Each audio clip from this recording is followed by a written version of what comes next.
সাহেব, বউকে রেখে একা একা খাচ্ছেন, এটা কিন্তু ঠিক না। ক্ষুধা লাগলে দুনিয়াতে কে কাকে জিজ্ঞেস করে? দেখা মাত্র একটা, যতটা খুশি নিয়ে খা।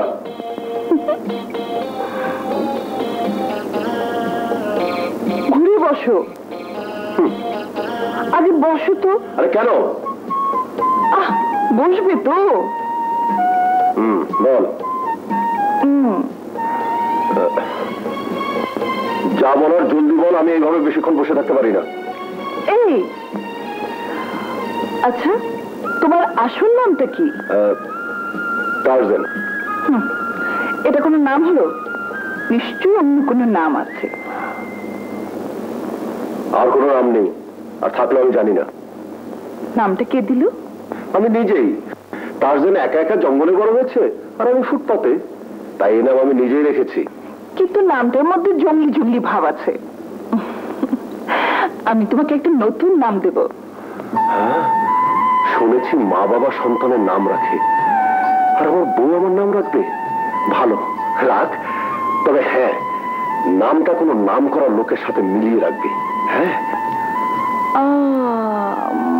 কি নাম রাখা যায়? কি নাম রাখা যায়? নেপোলিয়ন একজন বিখ্যাত ব্যক্তি ছিলেন। আর আর আর আর হ্যাঁ, নেপোলিয়ন খুব ভালো নাম, খুব ভালো জিনিস। পয়সা থাকলে আমি ওই ব্র্যান্ডের মাল খেতাম। এখনো খুঁজলে দুই একটা নেপোলিয়নের বোতল পাওয়া যাবে। একজন বিখ্যাত ব্যক্তিকে তুমি মদের সাথে তুলনা করলে? হ্যাঁ, এমন ঠাট্টা ভালো নয়। দাঁড়াও, তোমাকে আমি অন্য নাম দিচ্ছি। সাগর। সাগর? হ্যাঁ, তোমার মনটা সাগরের মতো বড়, তাই আজ থেকে তুমি সাগর, আর আমি মীনা সাগর। কেন? স্ত্রীর নামের শেষে স্বামীর নাম থাকে। তাই? জানতাম না। লেখাপড়া না করলে কি করে জানবে? আজ থেকে তোমার জন্য একটা নতুন বই এনেছি। আরে আমার কি এখন পড়ার বয়স আছে? আমার ছেলে পড়বে।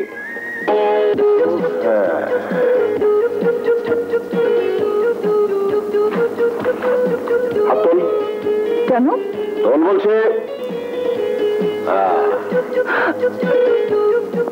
তুই তো বলেছিল তোর পেটে আমার সন্তান আছে, কিন্তু তোর পেটও চলে না কেন?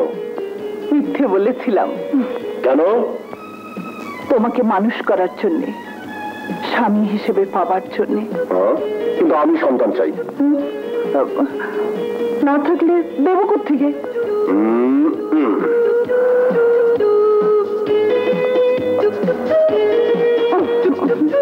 শেভ করো না কেন? লাগে তো। কাল সকালে কেটে ফেলবো। মাকুন্দা।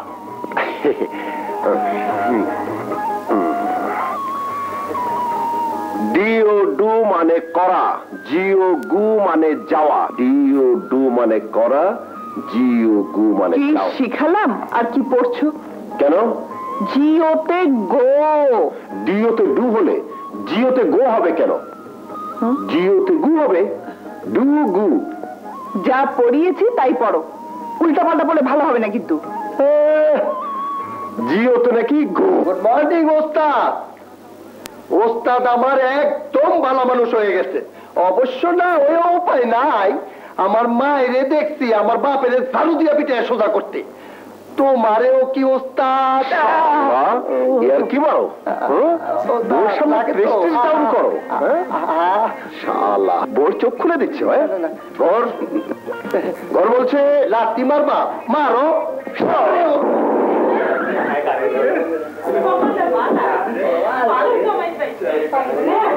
আসসালামু আলাইকুম। ওয়ালাইকুম। মা। আসসালামু আলাইকুম। ওয়ালাইকুম। কি ব্যাপার মিনাপা? দোলা ভাই যে বড় হয়ে আমাদের সালাম করলো। নতুন নতুন আদব কাজে শিখতে যান। কেমন আছো তোমরা? ভালো আপা। মা, আমরা এসেছি একটা বিশেষ খবর দিতে। আমাদের দুজনেরই ট্রান্সফার হয়ে গেছে রাঙামাটি হাসপাতালে। রাঙামাটি? এত দূর? হ্যাঁ মা, ইচ্ছা করে ট্রান্সফারটা নিয়েছি। শহরে তো ডাক্তারের অভাব নেই, গ্রামের মানুষ ঠিক মতো চিকিৎসা পায় না। খুশি হলাম বাবা তোমার কথা শুনে। কবে যাচ্ছ? কালে সঙ্গে আপনাকেও নিয়ে যাচ্ছে। না না, আমি যাব না। কেন যাবেন না টিচার?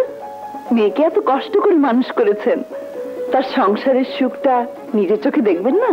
না মিনা, চোখে না দেখলেও আমি বুঝতে পারি আমার দুই মেয়েই সুখে আছে। অসম্ভব, আমার মেয়ে বস্তিতে ওই লম্পটের সাথে ঘর করছে। জি স্যার, তার জন্য এই বিয়ের উদ্দেশ্য আপনার এই বিশাল সম্পত্তি না, এ আমি কিছুতেই হতে দেব না।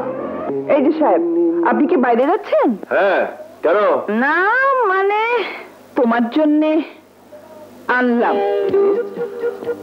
তোমার গলার চেনটা একেবারে হালকা পাতলা, এটা ভারী আছে, ফিগার অনুযায়ী তোমাকে মানাবে ভালো। গুন্ডাদের মতো গলায় চেইন, হাতে চুড়ি, এসব আমার সংসারে চলবে না। খোলো এসব, নাহলে এটা পরিয়ে দেবো। খোলো।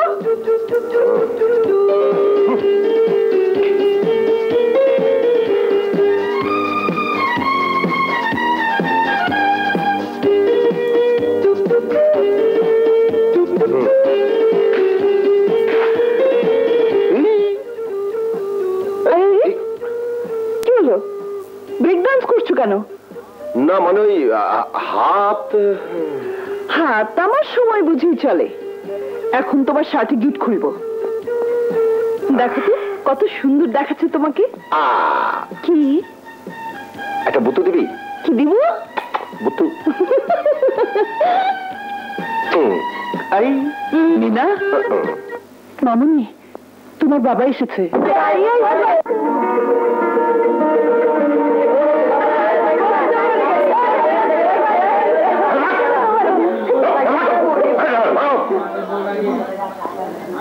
বাবা এসো, বাবা এসো। এই নোংরা গেঞ্জি বস্তিতে যেখানে আমার গাড়ি ঢুকতে পারো না, সেখানে আমি কোথায় যাব?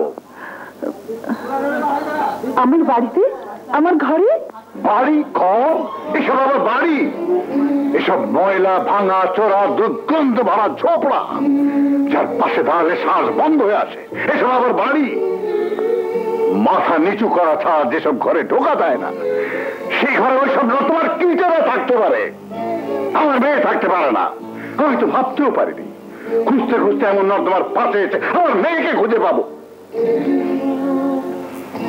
চল ঘরে ফিরে চল।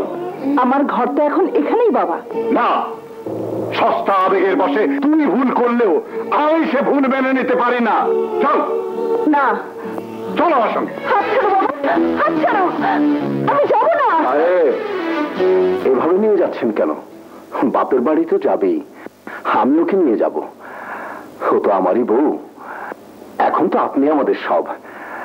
ওর বাবা মানে তো আমারও বাবা। কার গায়ে তুমি হাত তুলেছো জানো? জানি, একটা গুন্ডা, বদমাইশ, লোফার, চিটের গায়ে। না, ও আমার স্বামী। বিয়ের পর মেয়েদের জীবনে স্বামীর চেয়ে বড় আর কেউ নেই। মিনা, আমি তোর বাবা। বাবা? কিসের বাবা? আমার বিপদের দিনে আমাকে একা ফেলে আমার বয়সে একটি মেয়েকে বিয়ে করে বিদেশে চলে গিয়েছিলে। তুমি তো সেই বাবা যে মেয়ের সুখের কথা একবার ভাবনি। ভাবনি মেয়েটি কলঙ্ক, অপবাদ মাথায় নিয়ে কোথায় কিভাবে আছে। আর আমি একা, আমি দিনের পর দিন পথে পথে, মহল্লায় মহল্লায়, বস্তিতে বস্তিতে ঘুরে আমার স্বামীকে খুঁজে বের করেছি। জীবন পণ করে সেই স্বামীর কাছে স্ত্রীর দাবি প্রতিষ্ঠিত করেছি। আর ঠিক তখনই তুমি এসেছো আমার ঘর ভাবতে। হ্যাঁ এসেছি, কারণ এই ঘরকে আমি ঘর মনে করি না। তুমি মনে না করলেও আমার এই ঘরই আমার বেহেশত। তোমার ধন দৌলত ঐশ্বর্যের ঘরে জীবনের অনেকগুলো দিন কাটিয়ে একটি কথাই আমি বুঝতে পেরেছি বাবা। তোমার লাল সিরামিক ইটের প্রাসাদে ভালো করে তাকালে হয়তো এদের মতো শত শত গরিবের রক্তের দাগ দেখা যাবে, কিন্তু আমার ঘরে কোনো দাগ নেই। কারণ আমার ঘর ভালোবাসার ঘর। তোমার গৌরব টাকার, আমার গৌরব ভালোবাসার। টাকা হাত বদল হয় বাবা, কিন্তু ভালোবাসার হাত বদল হয় না। তোমার ঐশ্বর্যের অহংকার নিয়ে তুমি তুমি এখান থেকে চলে যাও বাবা। যাচ্ছি, তবে জেনে রাখিস আজ থেকে তোকে আমি ত্যায্য করলাম।